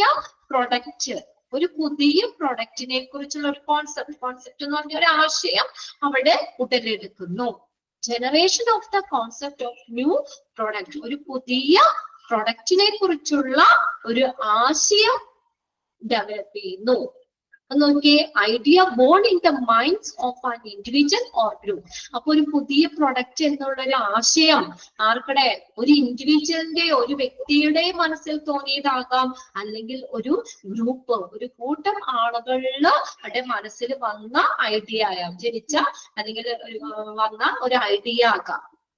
ഓക്കെ, ഇപ്പൊ നമ്മള് ഇവിടെ ഇരിക്കുകയാണ്, നമ്മള് ഇപ്പൊ ഞാൻ മാത്രം ആലോചിച്ചിട്ട് വേണമെങ്കിൽ എനിക്കൊരു പുതിയ പ്രൊഡക്റ്റിനെ കുറിച്ചുള്ള ഒരു കോൺസെപ്റ്റ് എനിക്ക് പറയാം അവിടെ, അല്ലെ? അല്ലെങ്കിൽ നമ്മൾ എല്ലാവരും കൂടി നമ്മുടെ ഈ ഗ്രൂപ്പ് എല്ലാവരും കൂടി ഡിസ്കസ് ചെയ്തിട്ട് നമുക്ക് ഇന്നൊരു പ്രൊഡക്റ്റ് നമുക്കൊരു മാർക്കറ്റിലേക്ക് നമുക്ക് ഇറക്കിയാലോ, അല്ലെങ്കിൽ ഒരു പ്രൊഡക്റ്റ് ഡെവലപ്പ് ചെയ്താലോ എന്നുള്ള ഒരു ആശയം ഒരു ഗ്രൂപ്പിന്റെ മനസ്സിൽ തോന്നിയതാകാം. Okay, idea born in the minds of an individual or group. ഒരു വ്യക്തിയുടെയോ അല്ലെങ്കിൽ ഗ്രൂപ്പിന്റെയോ മനസ്സിൽ ജനിച്ച ആശയങ്ങളാകാം. ഓക്കെ, അപ്പൊ ഫസ്റ്റ് സ്റ്റെപ്പ് എന്താ? Generation of the concept of new product, ഒരു പുതിയ പ്രൊഡക്റ്റ് എന്ന ഒരു ആശയം. ഇനി രണ്ടാമത്തെ സ്റ്റെപ്പ് സ്ക്രീനിങ്. ഇനി നമ്മൾ അത് സ്ക്രീൻ ചെയ്യണം. സ്ക്രീനിങ് സ്റ്റെപ്പ് 2 വരുന്നതാണ് screening. Okay, idea that meet up with the company objectives and promise good sales are taken into consideration. അത്രയും മതി കേട്ടോ. ഇഫ് നോട്ട് റിമൂവ് വേണ്ട, കൺസിഡറേഷൻ ഒരു സെന്റൻസ് മതി അവിടെ. ഇനി സ്ക്രീനിങ്ങിൽ എന്താ അവിടെ ചെയ്യുന്നത്? Idea that meet up with company objective. അപ്പൊ നമ്മളൊരു ഐഡിയ നമ്മുടെ മനസ്സിൽ വന്നു, അത് ഒന്നാമത്തെ സ്റ്റെപ്പ്. ഓക്കെ, ഒരു പുതിയ പ്രൊഡക്റ്റ് എന്ന ആശയം നമ്മുടെ മനസ്സിൽ വന്നു. ഇനി രണ്ടാമത്തെ സ്ക്രീനിങ് ചെയ്യും. നമ്മൾ ഇപ്പൊ ഒരു ഡാൻസ് പ്രോഗ്രാമാണ്, അതിന് മുന്നേ ഒരു സ്ക്രീനിങ് ഉണ്ടാവില്ലേ? നമ്മളൊന്ന് ടെസ്റ്റ് ചെയ്യും. ഒരു സ്ക്രീനിങ് നടത്തി ഓക്കെ ആക്കിയതിന് ശേഷമാണ് അവർ സ്റ്റേജിലേക്ക് കയറ്റുള്ളൂ. അങ്ങനെയല്ലേ? ഇപ്പൊ സ്കൂളിലൊക്കെ ആണെങ്കിലും നമ്മൾ ആനിവേഴ്സറിക്കൊക്കെ മുന്നേ ഒരു സ്ക്രീനിങ് എന്ന് പറഞ്ഞൊരു പരിപാടി ഉണ്ട്. എന്താ? അപ്പൊ ആ സ്ക്രീനിങ്ങില് അവിടെ എല്ലാ കാര്യങ്ങളും ഓക്കെ ആണോ എന്നൊക്കെ നോക്കി എല്ലാവരും ഓക്കെ ആണെങ്കിലാണ് നമ്മള് ആ ഫൈനൽ ഇതിലേക്ക് മാറ്റുള്ളൂ. അപ്പൊ നമ്മള് ഒരു ഐഡിയ നമ്മുടെ മനസ്സിലേക്ക് വന്നു, ഇനി അത് സ്ക്രീൻ ചെയ്യണം. നമ്മൾ പല ആളുകളൊക്കെ ഇരിക്കുമ്പോഴും പല എന്തെങ്കിലുമൊക്കെ വിമർശനങ്ങളും കാര്യങ്ങളൊക്കെ വരാം. രണ്ടാമത്തെ സ്റ്റെപ്പില് എല്ലാവരും കൂടി ഉൾപ്പെട്ട് ഒരു സ്ക്രീനിങ് ആ വരുന്നത്. Idea that meet up with company. അപ്പൊ ആ ഐഡിയ എങ്ങനെയായിരിക്കണം? Meet up with the company objectives. കമ്പനിയുടെ ലക്ഷ്യങ്ങളെ മീറ്റ് ചെയ്യുന്നതായിരിക്കണം, അല്ലെ? കമ്പനിയുടെ ലക്ഷ്യങ്ങള് അതിനെ നമുക്ക് മീറ്റ് ചെയ്യുന്നതായിരിക്കണം. നല്ല ലക്ഷ്യങ്ങൾ നിറവേറ്റുന്ന രീതിയിലായിരിക്കണം. ആറ്റ് പ്രോമിസ് ഗുഡ് സെയിൽ. നല്ല സെയിൽ പ്രോമിസ് ചെയ്യണം. Taken into consideration. അപ്പൊ അത് നമ്മൾ കൺസിഡർ ചെയ്യണം. എന്തൊക്കെ കാര്യങ്ങൾ അവിടെ കൺസിഡർ ചെയ്യണ്ടേ? കമ്പനിയുടെ ഒബ്ജക്റ്റീവ്സിനെ നമ്മൾ നല്ല രീതിയിൽ നിറവേറ്റുന്നതായിരിക്കണം. രണ്ടാമത്തെ നല്ല സെയില് വാഗ്ദാനം ചെയ്യുന്നതായിരിക്കണം. ആ രണ്ട് കാര്യങ്ങളും നമ്മുടെ ഒരു പുതിയ പ്രൊഡക്റ്റ് ഡെവലപ്പ് ചെയ്യുമ്പോൾ നമ്മൾ നോക്കേണ്ട കാര്യങ്ങളാണ്. സ്ക്രീനിങ്ങിൽ നമ്മൾ നോക്കേണ്ടതാണ്. ഓക്കെ, നമ്മളിപ്പോ കമ്പനിയുടെ ആ ലക്ഷ്യം എന്താ, അതിനനുസരിച്ചുള്ളതായിരിക്കണം ഒരു പ്രൊഡക്റ്റ് എന്ന് പറയുന്നത്. പിന്നെ നല്ല സെയിലും, അല്ലെ? ഇതിപ്പോ നമ്മൾ മാർക്കറ്റിലേക്ക് ഇറങ്ങിക്കഴിഞ്ഞാൽ നമുക്ക് നല്ല സെയിൽ ഉണ്ടാകുമോ? അത് പ്രോമിസ് ചെയ്യണം. ഞാൻ 100% പ്രോമിസ് ചെയ്തു നല്ല സെയിൽ ഉണ്ടാക്കും. ഉണ്ടോ? അപ്പൊ അതെന്താ? നല്ല സെയില് ഓഫർ ചെയ്യുന്നതായിരിക്കണം. ഇനി ഡിസിഷൻ മേഡ് ഈസ് ഇമ്പോർട്ടന്റ്. എടുക്കുന്ന തീരുമാനം വളരെ പ്രധാനപ്പെട്ടതാണ്. നമ്മൾ ആ ഒരു സ്ക്രീനിങ് കഴിഞ്ഞ് എടുക്കുന്ന തീരുമാനം എന്താ? വളരെ ഇമ്പോർട്ടന്റ് ആണ്. ആ സ്ക്രീനിങ്ങില് നമുക്ക് അത് വേണമെങ്കിൽ മാറ്റാം, അല്ലെ? സ്ക്രീനിങ്ങിൽ നമുക്ക് വേണമെങ്കിൽ മാറ്റാം. ഇപ്പൊ കമ്പനിയുടെ ഒബ്ജക്റ്റീവ് നല്ല രീതിയിൽ പ്രോമിസ് ചെയ്യുന്ന അല്ല, ഓഫർ ചെയ്യുന്നതല്ല എങ്കിൽ നമുക്കത് മാറ്റാം, അല്ലെ? അപ്പൊ അവിടെ നമ്മൾ സ്ക്രീനിങ് കഴിഞ്ഞ് എടുക്കുന്ന ഒരു തീരുമാനം എങ്ങനെയാണ്? വളരെ ഇമ്പോർട്ടന്റ് ആണ്. Decision made is important. എടുക്കുന്ന തീരുമാനം വളരെ പ്രധാനപ്പെട്ടതാണ്. ഇവിടെ നോക്കിയേ, using check list which consist of factors such as. കണ്ടോ? അപ്പൊ നമ്മൾ അവിടെ ചെക്ക് ലിസ്റ്റ് ഉപയോഗിക്കുന്നു. ഈ ഫാക്ടേഴ്സ് അടങ്ങിയിട്ടുള്ള ചെക്ക് ലിസ്റ്റ് ഉപയോഗിക്കുന്നു. അപ്പൊ എന്താ ചെക്ക് ലിസ്റ്റ് എന്ന് പറയുന്നത്? ഒരു പ്രോസസ്സിന്റെ എല്ലാ സ്റ്റെപ്പുകളും അടങ്ങിയിട്ടുള്ള തരുന്ന ഒരു ഡീറ്റെയിൽ ആണ് ചെക്ക് ലിസ്റ്റ് എന്ന് പറയുന്നത്. Provide details for every step in A process. ഒരു പ്രോസസ്സിന്റെ എല്ലാ സ്റ്റെപ്പുകളും അതിനെക്കുറിച്ചുള്ള ഡീറ്റെയിൽ നൽകുന്നതാണ് ചെക്ക് ലിസ്റ്റ്. അപ്പൊ ഈ ഫാക്ടേഴ്സ് അടങ്ങിയ ചെക്ക് ലിസ്റ്റുകൾ ഉപയോഗിക്കണം. എന്തൊക്കെ ഫാക്ടേഴ്സ് അവിടെ നോക്കിയേ? Feature or quality of product or services, ഉൽപ്പന്നത്തിന്റെ അല്ലെങ്കിൽ സർവീസിന്റെ quality. Feature or quality of product or services. അപ്പൊ അതിന്റെ ക്വാളിറ്റി ഇമ്പോർട്ടന്റ് ആണ് അല്ലെ? ഒരു ഉൽപ്പന്നത്തിന്റെ അല്ലെങ്കിൽ സേവനത്തിന്റെ ക്വാളിറ്റി. പിന്നെ അടുത്ത് നോക്കി, availability of raw material or personals. അപ്പൊ നമ്മൾ ഒരു പുതിയ പ്രൊഡക്റ്റ് ഉണ്ടാക്കുമ്പോൾ നമുക്ക് റോ മെറ്റീരിയൽസ്, അത് മെറ്റീരിയൽസ് അവൈലബിൾ ആണോ എന്ന് നോക്കണം അല്ലെ? വസ്തുക്കളുടെ ലഭ്യത നോക്കണം. നമ്മൾ ഇവിടെ എങ്ങും കിട്ടാത്ത സാധനം അത് നമ്മള് അങ്ങനെ ഒരു പ്രൊഡക്റ്റ് നമുക്ക് ഉണ്ടാക്കാൻ പറ്റുമോ? നമുക്ക് ആ മെറ്റീരിയൽസ് അവൈലബിൾ ആണോ നോക്കണം. Or personal. പിന്നെ അതിന് ആവശ്യത്തിനുള്ള ആളുകളും വേണം അല്ലെ? ഞാനൊരു പുതിയ പ്രൊഡക്റ്റ് ഉണ്ടാക്കാന്ന് പറഞ്ഞ് എല്ലാരും സ്ക്രീനിൽ കഴിഞ്ഞ് എല്ലാം സെറ്റ് ചെയ്ത് വെച്ചു. അപ്പൊ നമുക്ക് അതിന് ആവശ്യത്തിനുള്ള പണിക്കാരില്ലെങ്കിലോ, ജോലിക്കാരില്ലെങ്കിൽ പറ്റുമോ? പിന്നെ അതുപോലെ തന്നെ നമുക്ക് ആവശ്യത്തിന് മെറ്റീരിയൽ കിട്ടിയില്ലെങ്കിലും പറ്റൂല അല്ലെ? അപ്പൊ അത് നോക്കണം നമ്മള്. എന്നൊക്കെ നോക്കണം? Availability of raw material or personal. Then അടുത്ത കമ്പനീസ് കേപ്പബിലിറ്റി, കമ്പനിയുടെ കഴിവ്. ആ ഒരു പ്രൊഡക്റ്റ് ഉണ്ടാക്കാനായിട്ട് ഇത്രയും കോസ്റ്റ് ആകും. അപ്പൊ അതിനനുസരിച്ച് കമ്പനിക്ക് അതിനുള്ള കഴിവുണ്ടോ എന്ന് നോക്കണ്ടേ അല്ലെ? Companies capability. അപ്പൊ നമ്മൾ ചെക്ക് ലിസ്റ്റ് ഉപയോഗിക്കുമ്പോൾ ഈ ഫാക്ടേഴ്സ് നമ്മൾ നോക്കണം. നോട്ട് ചെയ്തിട്ട് അത് മൂന്നും ഇമ്പോർട്ടന്റ് ആട്ടോ. 3 പോയിന്റ് നോക്കാം. നമ്മുടെ while using checklist we consist of such factors. ഏതൊക്കെ ഫാക്ടേഴ്സ് നമ്മൾ നോക്കേണ്ടത്? ചെക്ക് ലിസ്റ്റ് കൺസിസ്റ്റ് ചെയ്യുമ്പോൾ നമ്മൾ ഏതൊക്കെ ഫാക്ടേഴ്സ് നോക്കണം? Feature or quality of product or services അല്ലെ? ക്വാളിറ്റി നോക്കണം. പിന്നെ നമുക്ക് മെറ്റീരിയൽസ് അല്ലെങ്കിൽ പേഴ്സണൽസിന്റെ ഉദ്യോഗസ്ഥരുടെ അവൈലബിലിറ്റി നോക്കണം. കമ്പനിയുടെ കേപ്പബിലിറ്റി, കമ്പനിയുടെ കഴിവും നോക്കണം. ഇനി അടുത്ത നോക്കിയ ഫെസിലിറ്റീസ് റിക്വയർഡ്. എന്തൊക്കെയാ facility? Infrastructure for sale and distribution. Sale ചെയ്യാനും അത് വിൽക്കാനും അല്ലെങ്കിൽ ഡിസ്ട്രിബ്യൂട്ട് ചെയ്യുക, വിതരണം ചെയ്യാനുള്ള അടിസ്ഥാന സൗകര്യങ്ങള്. Okay, infrastructure for sale and distribution. Sale ചെയ്യാനും വിൽക്കാനും വിതരണം ചെയ്യാനുമുള്ള അടിസ്ഥാന സൗകര്യങ്ങള്. അപ്പൊ അത്രയാണ് സ്ക്രീനിങ്ങിൽ വരുന്നത്. Okay, screening. ഇനി അടുത്തത് മൂന്നാമത്തെ സ്റ്റെപ്പ് ബിസിനസ് അനാലിസിസ് ആണ്. ബിസിനസ് വിശകലനം. ഇപ്പൊ ജനറൽ ആയിട്ട് മാർക്കറ്റിങ്ങിന് വേണ്ട സ്റ്റെപ്പാണ് കേട്ടോ. ജനറൽ ആയിട്ട് മാർക്കറ്റിങ്ങിന് വേണ്ട സ്റ്റെപ്പാണ്. സ്റ്റെപ്പ് 1 എന്തായിരുന്നു? സ്റ്റെപ്പ് 1 എന്തായിരുന്നു? Generation of the concept of the new product. ഒരു പുതിയ പ്രൊഡക്റ്റ് എന്ന ഒരു ആശയം ഉടലെടുക്കുന്നു. അതെങ്ങനെയാ? ഒരാളുടെ മനസ്സിൽ തോന്നിയതാകാം, അല്ലെങ്കിൽ ഒരു ഗ്രൂപ്പ്, ഒരു കൂട്ടം ആളുകളുടെ മനസ്സിൽ തോന്നിയ ആശയമാകാം. അത് രണ്ടാമത്തെ സ്റ്റെപ്പിൽ സ്ക്രീനിങ്. അത് നമ്മൾ സ്ക്രീനിങ് ചെയ്യുന്നു. സ്ക്രീനിങ് ചെയ്യുമ്പോൾ നമ്മൾ 2 കാര്യങ്ങൾ അവിടെ പറയുന്നുണ്ട്. എന്തൊക്കെ കാര്യം നമ്മൾ പ്രധാനമായിട്ട് നോക്കേണ്ടത്?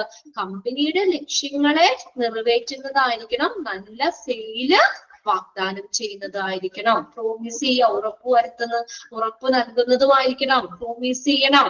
പിന്നെ എടുക്കുന്ന തീരുമാനം വളരെയധികം പ്രധാനപ്പെട്ടതാണ്. പിന്നെ അവിടെ നമ്മൾ സ്ക്രീനിങ്ങില് നമ്മൾ ചെക്ക് ലിസ്റ്റ് യൂസ് ചെയ്തു. അതായത് ഈ ചെക്ക് ലിസ്റ്റ് എന്ന് പറഞ്ഞ എന്താ? നമ്മുടെ ഒരു പ്രോസസ്സിന്റെ എല്ലാ ഡീറ്റെയിൽസും തരുന്നതാണ് ചെക്ക് ലിസ്റ്റ് എന്ന് പറയുന്നത്. അപ്പൊ ചെക്ക് ലിസ്റ്റ് ഉപയോഗിക്കുമ്പോൾ ഈ ഫാക്ടേഴ്സ് അടങ്ങിയ ചെക്ക് ലിസ്റ്റ് ഉപയോഗിക്കണം. എന്തൊക്കെ വേണ്ടത്? ക്വാളിറ്റി വേണം, availability of raw material or personals, companies capability, കമ്പനിയുടെ കഴിവ്. ഈ 3 കാര്യങ്ങളുള്ള ചെക്ക് ലിസ്റ്റ് ഉപയോഗിക്കണം. പിന്നെ അതിനകത്ത് ഒരു ഫെസിലിറ്റി കൂടി വരുന്നുണ്ട്. Facility required. എന്താ? Infrastructure for sale and distribution. Sale ചെയ്യാനും ഡിസ്ട്രിബ്യൂഷൻ, വിതരണം ചെയ്യാനുമുള്ള അടിസ്ഥാന സൗകര്യങ്ങളും വേണം. ഇനി മൂന്നാമത്തെ സ്റ്റെപ്പാണ് ബിസിനസ് അനാലിസിസ്. നിങ്ങൾ ആ സ്റ്റെപ്പുകൾ പഠിച്ചു വെക്കണം കേട്ടോ. മൂന്നാമത്തെ സ്റ്റെപ്പ് ഏതാണ്? Business analysis. Business analysis. Okay, evaluation of overall comprehensive market potential. Comprehensive എന്ന് പറഞ്ഞാൽ എന്താ? സമഗ്രമായ. കോംപ്രിഹെൻസീവ് സമഗ്രമായ. സമഗ്രമായ okay evaluation of overall comprehensive market potential മൊത്തത്തിലുള്ള വിപണി സാധ്യത വിലയിരുത്തണം അനലൈസ് ചെയ്യണം അനാലിസിസ് വിശകലനം ചെയ്യണം അപ്പൊ ആ ഒരു മാർക്കറ്റ് പൊട്ടൻഷ്യൽ അല്ലെ നമ്മൾ അത് ഇവാലുവേറ്റ് ചെയ്യണം ഇപ്പൊ ഈ ഒരു പ്രൊഡക്റ്റ് നമ്മള് സ്ക്രീനിങ്ങും കഴിഞ്ഞു ഇനി അത് കഴിഞ്ഞ് നമ്മൾ ആ ഒരു പ്രൊഡക്റ്റ് നമ്മൾ മാർക്കറ്റിലേക്ക് എത്തിക്കുമ്പോൾ നമ്മൾ അത് അനലൈസ് ചെയ്യണം എന്താ മൊത്തത്തിലുള്ള ആ ഒരു മാർക്കറ്റിലുള്ള സാധ്യത എന്താണ് എന്നുള്ളത് evaluation of overall comprehensive market potential മൊത്തത്തിലുള്ള ഒരു സമഗ്രമായ വിപണി സാധ്യത വിലയിരുത്തുന്നു പിന്നെ അവിടെ വേറെ നോക്കേണ്ടത് നോക്കിയ ബിസിനസ് അനാലിസിസ് പറഞ്ഞ എന്താ ഫിനാൻഷ്യൽ റിസോഴ്സസ് ഫോർ പ്രൊഡക്ഷൻ ഇനി പൈസ വേണ്ടേ ഫിനാൻഷ്യൽ ആയിട്ടുള്ളത് വേണ്ടേ ഫിനാൻഷ്യൽ റിസോഴ്സസ് ഇതിനൊക്കെ വേണ്ടി പ്രൊഡക്ഷൻ അത് പ്രൊഡ്യൂസ് ചെയ്യാനായിട്ട് പ്രൊമോഷൻ ഡിസ്ട്രിബ്യൂഷൻ ഇതിനൊക്കെ വേണ്ടിയിട്ടുള്ള ഫിനാൻസ് വേണം നമുക്ക് ഫിനാൻഷ്യൽ റിസോഴ്സസ് അവൈലബിൾ ആയിരിക്കണം growth rate and products competitive strength വളർച്ചാ നിരക്കും പിന്നെ അതുപോലെ തന്നെ ഉൽപ്പന്നത്തിന്റെ മത്സര ശക്തിയും ഗ്രോത്ത് റേറ്റ് വളർച്ചാ നിരക്ക് അപ്പൊ അത് നമ്മൾ ആ ഒരു പുതിയ പ്രോഡക്റ്റ് അനലൈസ് ചെയ്യുമ്പോൾ വിശകലനം ചെയ്യുമ്പോൾ അതിന്റെ ഗ്രോത്ത് റേറ്റ് എപ്പോഴും കൂടി വന്നോ അല്ലെ പിന്നെ അതുപോലെ തന്നെ പ്രൊഡക്റ്റിന്റെ മത്സര ശക്തിയും നമ്മൾ നല്ലൊരു കോമ്പറ്റീഷൻ ഉള്ള ഒരു പ്രൊഡക്റ്റ് ആണ് അല്ലെങ്കിൽ കോമ്പറ്റേറ്റീവ് ശക്തി ഉണ്ട് പ്രൊഡക്ട്സ് കോമ്പറ്റേറ്റീവ് സ്ട്രെങ്ത് ഇത്രയാണ് ബിസിനസ് അനാലിസിസിൽ നോക്കുന്നത് ഓക്കെ മൊത്തത്തില് വിപണി സാധ്യത നോക്കും ആ ഒരു പ്രൊഡക്റ്റ് മൊത്തത്തിലുള്ള ഒരു വിപണി സാധ്യത എന്താണെന്ന് നോക്കും പിന്നെ ഫിനാൻഷ്യൽ റിസോഴ്സസ് പ്രൊഡക്ഷൻ പ്രൊമോഷൻ ഡിസ്ട്രിബ്യൂഷനുള്ള ഫിനാൻഷ്യൽ റിസോഴ്സുകള് പിന്നെ growth rate and product competitive strength വളർച്ചാ നിരക്കും ഒരു ഉൽപ്പന്നത്തിന്റെ മത്സര ശക്തിയും അത്രയാണ് സ്റ്റെപ്പ് 3 വരുന്നത്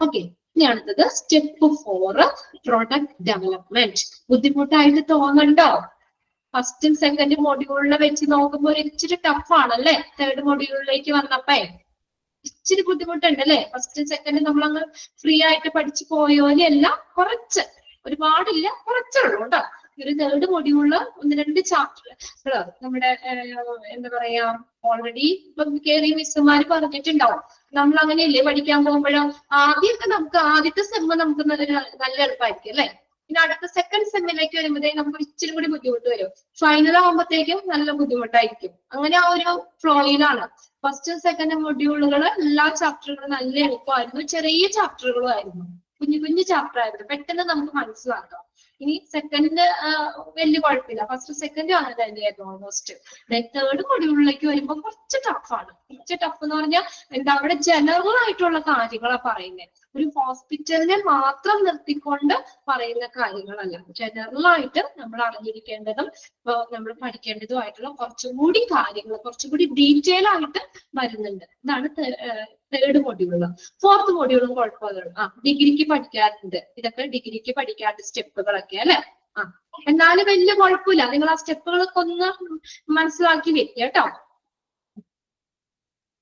കോഴിമ്പില് പഠിച്ചത് കൊണ്ട് കുഴപ്പമില്ല PG ചെയ്യുമ്പോൾ പാടാണ് PG എളുപ്പമാണ് ഇതിന്റെ ആണോ PG ചോദിച്ചത് ഹോസ്പിറ്റൽ അഡ്മിനിസ്ട്രേഷന്റെ ആണോ PG എളുപ്പമാണ് PGയുടെ നമുക്ക് 5th മൊഡ്യൂള് കഴിഞ്ഞു 6th മൊഡ്യൂളിലാണ് ഞങ്ങളിപ്പോ നിൽക്കുന്നത് 6th മൊഡ്യൂളിലാണ് എളുപ്പമാണ് കേട്ടോ PG കുഴപ്പമൊന്നുമില്ല ഓക്കെ ഇതുപോലെ ഫസ്റ്റ് മൊഡ്യൂള് 5ാമത്തെ മൊഡ്യൂള് നല്ല എളുപ്പമാണ് 6ാമത്തെ മൊഡ്യൂള് കുറച്ച് അത് ചില ചാപ്റ്ററുകൾ മാത്രം ഓക്കെ നല്ല കുഴപ്പമൊന്നുമില്ല നോർമല് ഇതൊക്കെ നമുക്ക് നമ്മൾ പഠിച്ചു പോകാലോ അങ്ങനെ ബുദ്ധിമുട്ടെന്ന് വിചാരിക്കണ്ട നമുക്കിത് പതുക്കെ അങ്ങനെ ഓരോന്ന് പഠിച്ചു കയറിപ്പോ ഓക്കെ ചില ചാപ്റ്ററുകളൊക്കെ അങ്ങനെയാണ് ഓൾറെഡി മിസ് പറഞ്ഞിട്ടുണ്ടാവും അതുകൊണ്ടാണ് ഞാനിനി നിങ്ങളോട് പറയാത്തത് കേട്ടോ അങ്ങനെ നിങ്ങൾക്ക് അത് അറിയാൻ പറ്റും നമുക്ക് ആ ഒരു ഡിഫറൻസ് മനസ്സിലാവല്ലേ ഫസ്റ്റ് സെക്കൻഡ് മൊഡ്യൂളും കഴിഞ്ഞ് തേർഡ് മൊഡ്യൂളില് 1ാമത്തെ ചാപ്റ്റർ കുഴപ്പമുണ്ടായിരുന്നില്ല അല്ലെ സേഫ്റ്റി ആൻഡ് സെക്യൂരിറ്റി കുഞ്ഞു ചാപ്റ്റർ ആയിരുന്നു നല്ല എളുപ്പമുള്ള ചാപ്റ്റർ ആയിരുന്നു അല്ലെ ജനറൽ ആയിട്ടുള്ളതാണ് ഇത് മാർക്കറ്റിംഗ് ബുദ്ധിമുട്ടൊന്നുമില്ല നിങ്ങളൊന്ന് കാര്യങ്ങളൊന്ന് മനസ്സിലാക്കി വെക്കാം മൂന്നാമത്തെ സ്റ്റെപ്പ് എന്തായിരുന്നു? Business analysis. ബിസിനസ് വിശകലനം ചെയ്യാണ്. അപ്പൊ അവിടെ എന്തൊക്കെ കാര്യം നമ്മൾ നോക്കുന്നേ? ബിസിനസ് അനാലിസിസ് എന്തൊക്കെ കാര്യങ്ങളാണ് വരുന്നേ? നമ്മൾ ആ മൊത്തത്തിലൊരു വിപണി സാധ്യത എന്താന്ന് നോക്കും. സമഗ്രമായിട്ടുള്ള ഒരു വിപണി സാധ്യത നോക്കും. പിന്നെ നമുക്ക് അടുത്തത് വേണ്ട എന്താ? ഫിനാൻഷ്യൽ വേണം, ഫിനാൻഷ്യൽ റിസോഴ്സ് വേണം.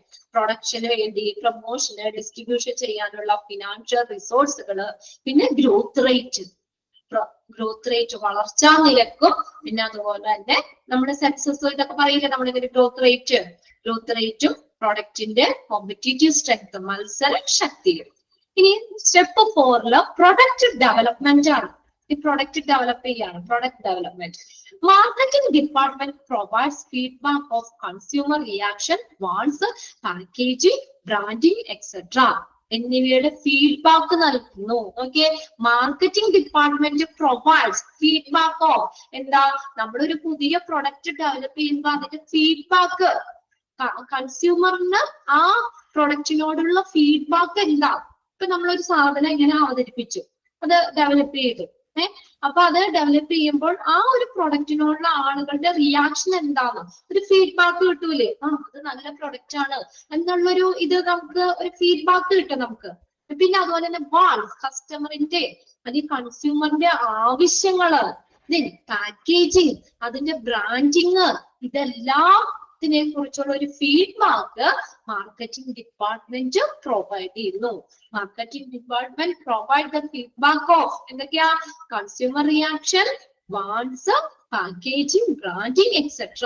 ഇനി നോക്കിയേ, എഞ്ചിനീയറിംഗ് ഡിപ്പാർട്ട്മെന്റ് എന്താ ചെയ്യുന്നത്? Change idea into final product. Engineering department ഈ ഐഡിയാസ് എന്തിലേക്ക്? ഫൈനൽ പ്രൊഡക്റ്റിലേക്ക് കൊണ്ടുവരുന്നു. അല്ലെ? നമ്മളിപ്പോ കസ്റ്റമറിന്റെ ആവശ്യം എന്താന്ന് മനസ്സിലാക്കിയിട്ട് അതിനനുസരിച്ചുള്ള പ്രൊഡക്റ്റ് ആവണ്ടേ? അപ്പൊ ഈ കാര്യങ്ങളൊക്കെ നമ്മളൊന്ന് മനസ്സിലാക്കിയിട്ട് മാർക്കറ്റിംഗ് ഡിപ്പാർട്ട്മെന്റ് എന്ത് ചെയ്യുന്നു? ഈ ഫീഡ്ബാക്ക് പ്രൊവൈഡ് ചെയ്യുന്നു. ഓക്കെ, കൺസ്യൂമറിന്റെ റിയാക്ഷൻ, വാണ്ട്സ്, പാക്കേജിംഗ്, ബ്രാൻഡിങ്, ഇതിനെ കുറിച്ചുള്ള ഒരു ഫീഡ്ബാക്ക് മാർക്കറ്റിംഗ് ഡിപ്പാർട്ട്മെന്റ് പ്രൊവൈഡ് ചെയ്യും. എന്നിട്ട് എഞ്ചിനീയറിംഗ് ഡിപ്പാർട്ട്മെന്റ് എന്ത് ചെയ്യുന്നു? അത് ഫൈനൽ പ്രൊഡക്റ്റിലേക്ക് അത് കൊണ്ടുവരും. മനസ്സിലായോ? Engineering department change idea into final product. ആ ഫൈനൽ പ്രൊഡക്റ്റിലേക്ക് ആ ഐഡിയ എഞ്ചിനീയറിംഗ് ഡിപ്പാർട്ട്മെന്റ് കൊണ്ടുവരുന്നു. ക്ലിയർ ആവുന്നുണ്ടോ നിങ്ങൾക്ക്? മാർക്കറ്റിംഗ് ഡിപ്പാർട്ട്മെന്റ് ഇതിന്റെ ഫീഡ്ബാക്ക് പ്രൊവൈഡ് ചെയ്യും. Okay, marketing department feedback provide ചെയ്യുന്നു. എഞ്ചിനീയറിംഗ് ഡിപ്പാർട്ട്മെന്റ് എന്ത് ചെയ്യുന്നു? ആ ഫീഡ്ബാക്ക് ഒക്കെ വെച്ച് നോക്കിയിട്ട് അത് ആ ഐഡിയ ഫൈനൽ പ്രൊഡക്റ്റിലേക്ക് കൊണ്ടുവരുന്നു. Okay, change the idea into final product. Then അടുത്ത സ്റ്റെപ്പ് 5 ആണ് ടെസ്റ്റ് മാർക്കറ്റിംഗ്. അഞ്ചാമത്തെ സ്റ്റെപ്പ് ഏതാ? Test marketing. Test marketing, consumer reaction to the new product. ഒരു പുതിയ പ്രൊഡക്റ്റിനെ കുറിച്ചുള്ളത് ഒരു ആശയം, കൺസ്യൂമറിന്റെ റിയാക്ഷൻ, ന്യൂ പ്രൊഡക്റ്റിനോടുള്ള ഒരു കൺസ്യൂമറിന്റെ റിയാക്ഷൻ. നമ്മൾ എന്തെങ്കിലും സാധനങ്ങൾ ടെസ്റ്റ് ചെയ്യാറുണ്ട് അല്ലെ? നിങ്ങൾ ടെസ്റ്റ് ചെയ്യാറുണ്ട് എന്തെങ്കിലും? നമ്മളൊരു കറി ഉണ്ടാക്കും, ആദ്യം നമ്മളൊന്ന് ടെസ്റ്റ് ചെയ്ത് നോക്കും, എന്നിട്ട് ഒരു ഇച്ചിരി സാധനങ്ങൾ എടുത്ത് ഉണ്ടാക്കി നോക്കും അല്ലെ? എന്തെങ്കിലും പുതിയ പുതിയ പരീക്ഷണങ്ങളൊക്കെ അടുക്കളയിൽ ചെയ്യാറില്ലേ നമ്മള്? പുതിയ നമ്മൾ യൂട്യൂബ് ഒക്കെ നോക്കി ചെയ്യുമ്പോ ആദ്യം ഒരു 10-500 പേർക്ക് ഉണ്ടാക്കാവുന്ന രീതിയിൽ വലിയതായിട്ടാണ് ഉണ്ടാക്കണേ. ആദ്യം നമ്മള് അത് ഫോൾട്ടാവും, ശരിയാവോ എന്നൊക്കെ നമുക്ക് അറിയില്ല. അപ്പൊ എന്ത് ചെയ്യും? നമ്മളൊന്ന് ടെസ്റ്റ് ചെയ്യും. അതായത് കുറച്ച് സാധനം വെച്ച് ഉണ്ടാക്കും. ചീത്തയായാലും കുഴപ്പമില്ല, അത്രയല്ലേ എന്ന് വിചാരിക്കുക. ടെസ്റ്റ് ചെയ്യാറില്ലേ നിങ്ങൾ അങ്ങനെ? എന്നിട്ട് നമ്മൾ അത് ഓക്കെയാണ്, അവസാനം എല്ലാവർക്കും ഇഷ്ടപ്പെട്ടെങ്കിൽ നമ്മൾ കുറച്ചും കൂടി അളവിൽ ഉണ്ടാക്കും. അങ്ങനെയല്ലേ ചെയ്യണേ? അല്ലെ? ആദ്യം കുറച്ചുണ്ടാക്കി നോക്കും, ടെസ്റ്റ് അടിക്കുക കേട്ടോ. നമ്മള് ടെസ്റ്റ് അടിച്ച് കുറച്ചുണ്ടാക്കി നോക്കും. അത് കഴിഞ്ഞിട്ട് അത് നന്നായി എല്ലാരും പറയണ സൂപ്പർ ആണല്ലോ എന്നൊക്കെ നമ്മളോട് പറഞ്ഞു കഴിഞ്ഞാൽ നമ്മൾ അത് കുറച്ചും കൂടി ക്വാണ്ടിറ്റി കൂടുതൽ ഉണ്ടാക്കും. അതുപോലെ തന്നെ ഇവിടെ ആദ്യം തന്നെ നമ്മൾ ഉണ്ടാക്കിയ പ്രൊഡക്റ്റ് നമ്മൾ മൊത്തത്തിൽ ഇറക്കണേക്കാളും മുമ്പ് എന്ത് ചെയ്യും? അവര് ടെസ്റ്റ് മാർക്കറ്റിംഗ് നടത്തും. ടെസ്റ്റ് മാർക്കറ്റിംഗ് അതെന്താ? ടെസ്റ്റ് മാർക്കറ്റിംഗ് എന്ന് പറഞ്ഞാൽ ഈസ് എ ടൂൾ.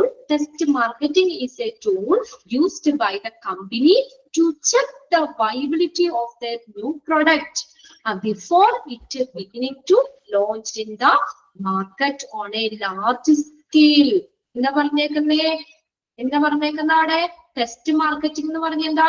ഈ നമ്മൾ കമ്പനി ഉപയോഗിക്കുന്ന ഒരു ടൂളാണ്. അതായത് നമ്മൾ വലിയ തോതില് മാർക്കറ്റിലേക്ക് ആ ഒരു പ്രൊഡക്റ്റ് ഇറക്കുന്നതിന് മുമ്പ് അതിന്റെ പ്രവർത്തനക്ഷമത ചെക്ക് ചെയ്യാൻ വേണ്ടിയിട്ട് കമ്പനി ഉപയോഗിക്കുന്ന ടൂളാണ് ടെസ്റ്റ് മാർക്കറ്റിംഗ് എന്ന് പറയുന്നത്.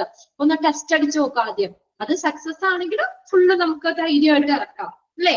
Test marketing is a tool used by the company to check the viability എന്ന് വെച്ചാൽ പ്രവർത്തനക്ഷമത ഓഫ് ദ ന്യൂ പ്രൊഡക്റ്റ്. ഒരു പുതിയ ഒരു പ്രൊഡക്റ്റിനോടുള്ള ആ പ്രവർത്തനക്ഷമത, അല്ലെങ്കിൽ കസ്റ്റമർ എങ്ങനെയാണ് അതിനെ ഹാൻഡിൽ ചെയ്യുക, അതിനെങ്ങനെ അത് സ്വീകരിക്കും എന്നുള്ളതിനെ കുറിച്ചുള്ള ആ ഒരു പ്രവർത്തനക്ഷമത ചെക്ക് ചെയ്യാൻ വേണ്ടി ഉപയോഗിക്കുന്ന ടൂള്, അതാണ് ടെസ്റ്റ് മാർക്കറ്റിംഗ് എന്ന് പറയുന്നത്.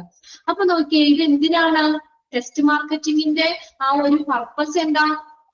ആ കസ്റ്റമറിന്റെ റിയാക്ഷൻ എന്താന്ന് അറിയണം അല്ലേ? കസ്റ്റമറിന്റെ റിയാക്ഷൻ എന്താന്ന് അറിയണം. ആ ഒരു പ്രൊഡക്റ്റിനോട് കസ്റ്റമറിന്റെ റിയാക്ഷൻ എന്താന്ന് അറിയാൻ വേണ്ടിയിട്ടാണ് ടെസ്റ്റ് മാർക്കറ്റിംഗ് ചെയ്യുന്നത്. നമുക്ക് എന്താ അതിന്റെ എന്ന് പറഞ്ഞാൽ സെയിൽ എങ്ങനെയാവും, അതിന്റെ പ്രോഫിറ്റ് എങ്ങനെയാണെന്ന് പ്രിഡിക്റ്റ് ചെയ്യാം അല്ലേ? Aim is to predict sale and profit. നമുക്ക് അറിയാൻ പറ്റൂലേ? ടെസ്റ്റ് അടിക്കുമ്പോൾ അറിയാൻ പറ്റൂലേ? നമ്മളൊന്ന് ജസ്റ്റ് ടെസ്റ്റ് അടിക്കുമ്പോൾ എല്ലാവരും അത് വിൽക്ക് പോവുകയാണെങ്കിൽ നമുക്കത് പ്രിഡിക്റ്റ് ചെയ്യാൻ പറ്റും അല്ലെ? അതിന്റെ സെയിൽ എങ്ങനെ വരും, നമുക്ക് എങ്ങനെ പ്രോഫിറ്റ് എത്രത്തോളം വരും എന്നുള്ളത് നമുക്ക് അറിയാൻ പറ്റും. അത് 5ാമത്തെ സ്റ്റെപ്പായിട്ട് പഠിച്ചു വെക്കുക, ടെസ്റ്റ് മാർക്കറ്റിംഗ്. ഒരു കൺസ്യൂമറിന്റെ റിയാക്ഷൻ ആണ്, ഒരു പുതിയ പ്രൊഡക്റ്റിനെ കുറിച്ചുള്ള കൺസ്യൂമറിന്റെ റിയാക്ഷൻ. ഇതാണ് ടെസ്റ്റ് മാർക്കറ്റിംഗ്. ഓക്കെ, അടുത്തത് 6ാമത്തെ കൊമേഴ്സ്യലൈസേഷൻ. കൊമേഴ്സ്യലൈസേഷൻ എന്ന് പറഞ്ഞു കഴിഞ്ഞാല് വാണിജ്യവൽക്കരണം.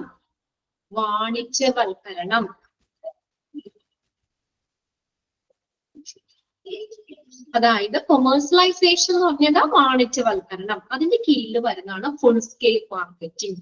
ഫുൾ സ്കെയിൽ മാർക്കറ്റ്, വൻതോതിലുള്ള വിൽക്കല് വാങ്ങലുകൾ. Full scale marketing. അവിടെ ഒരു സെന്റൻസ് ഒന്ന് എഴുതി വെച്ചോട്ടോ. കൊമേഴ്സ്യലൈസേഷൻ എന്ന് പറഞ്ഞ എന്താണ്? Is the process. Commercialisation is the process. Commercialization is the process of bringing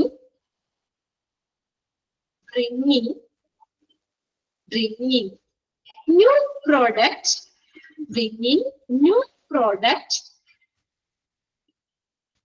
or services to market. മാർക്കറ്റിലേക്ക് ഒരു പുതിയ പ്രൊഡക്റ്റോ അല്ലെങ്കിൽ സേവനങ്ങളോ കൊണ്ടുവരുന്നതിനെയാണ് കൊമേഴ്സ്യലൈസേഷൻ എന്ന് പറയുന്നത്. വാണിജ്യവൽക്കരണം. അതിന്റെ കീഴിൽ വരുന്ന ഏതാണ്? ഫുൾ സ്കെയിൽ മാർക്കറ്റിംഗ് അല്ലേ? Full scale marketing. കൊമേഴ്സ്യലൈസേഷന് കീഴിൽ വരുന്നതാണ് ഫുൾ സ്കെയിൽ മാർക്കറ്റിംഗ്. വൻതോതിലുള്ള വിൽക്കല് വാങ്ങലുകൾ. Process of bringing new product or services to the market. മാർക്കറ്റിലേക്ക് ഒരു പുതിയൊരു സർവീസോ സേവനങ്ങളോ പ്രൊഡക്റ്റോ ഒക്കെ കൊണ്ടുവരുന്നതിനെയാണ് കൊമേഴ്സ്യലൈസേഷൻ എന്ന് പറയുന്നത്. അപ്പൊ അത്രയാണ് മാർക്കറ്റിംഗിന്റെ സ്റ്റെപ്പുകൾ. എത്ര സ്റ്റെപ്പാ നമ്മൾ പഠിച്ചത്? 6 സ്റ്റെപ്പ് അതിനകത്ത് പഠിച്ച് അല്ലെ? സ്റ്റെപ്പുകൾ എല്ലാവരും ഇപ്പൊ തന്നെ പഠിച്ചു വെക്കണം കേട്ടോ. ഓരോന്ന് 1 by 1 ആയിട്ട് പഠിക്കാം. ഒന്നാമത്തെ എന്താ? ഒരു പുതിയ പ്രൊഡക്റ്റ് എന്നൊരു ആശയം ജനറേറ്റ് ചെയ്യുന്നു. രണ്ടാമത്തത് സ്ക്രീനിങ് ചെയ്യുന്നു. പിന്നെ സ്ക്രീനിങ് കഴിഞ്ഞ് എന്ത് ചെയ്യുന്നു? അതിനെ അനലൈസ് ചെയ്യും അല്ലെ? ബിസിനസ് അനാലിസിസ്, വിശകലനം ചെയ്യുന്നു. പിന്നെ പുതിയ പ്രൊഡക്റ്റ് ഡെവലപ്പ് ചെയ്യുന്നു. പ്രൊഡക്റ്റ് ഡെവലപ്പ് ചെയ്ത അടുത്ത് എന്താ? ടെസ്റ്റ് ചെയ്യുന്നു. Test marketing. എന്നിട്ട് ടെസ്റ്റ് മാർക്കറ്റിംഗ് കഴിഞ്ഞ് ഓക്കെ ആണെങ്കിലും നമ്മൾ അത് ഫുൾ സ്കെയിൽ മാർക്കറ്റിംഗ്, അതായത് കൊമേഴ്സ്യലൈസേഷൻ, വൻതോതിൽ അത് മാർക്കറ്റിലേക്ക് കൊണ്ടുവരുന്നു. കിട്ടിയോ? പോയിന്റ്സുകൾ കിട്ടിയോ? 6 സ്റ്റെപ്പും. ഓക്കെ, 6 സ്റ്റെപ്പും. ആ സ്റ്റെപ്പുകൾ കൃത്യമായിട്ട് പഠിച്ചു വെക്കണം കേട്ടോ. ഏതൊക്കെയാണെന്നുള്ളത് ഒന്ന് നോട്ട് ചെയ്ത് വെക്കാം. പിന്നെ അതിനകത്ത് നമ്മൾ പറഞ്ഞില്ലേ ആ ഫാക്ടേഴ്സ്, ചെക്ക് ലിസ്റ്റിലെ ഏതൊക്കെ ഫാക്ടേഴ്സ് ആണെന്നുള്ള ആ 3 പോയിന്റുകളും ഒന്ന് നോക്കി വെച്ചേക്കാം കേട്ടോ.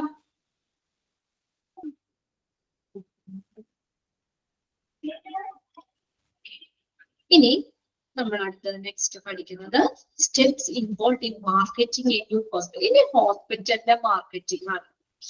ഹോസ്പിറ്റൽ മാർക്കറ്റിംഗ് അടുത്തത് പഠിക്കുന്നത് ഹോസ്പിറ്റൽ മാർക്കറ്റിംഗ് ആണ്.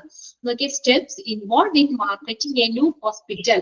ഒരു പുതിയ ഒരു ഹോസ്പിറ്റലിലേക്ക് മാർക്കറ്റിംഗ് ചെയ്യുന്നതിനുള്ള സ്റ്റെപ്പുകൾ, 2 സ്റ്റെപ്പാ പറയുന്നത്. അതിനകത്ത് മാർക്കറ്റ് പ്ലാനിംഗ് ഉണ്ട്, മാർക്കറ്റ് കമ്മ്യൂണിക്കേഷനും ഉണ്ട്. മാർക്കറ്റ് പ്ലാനിങ്ങും മാർക്കറ്റ് കമ്മ്യൂണിക്കേഷനും.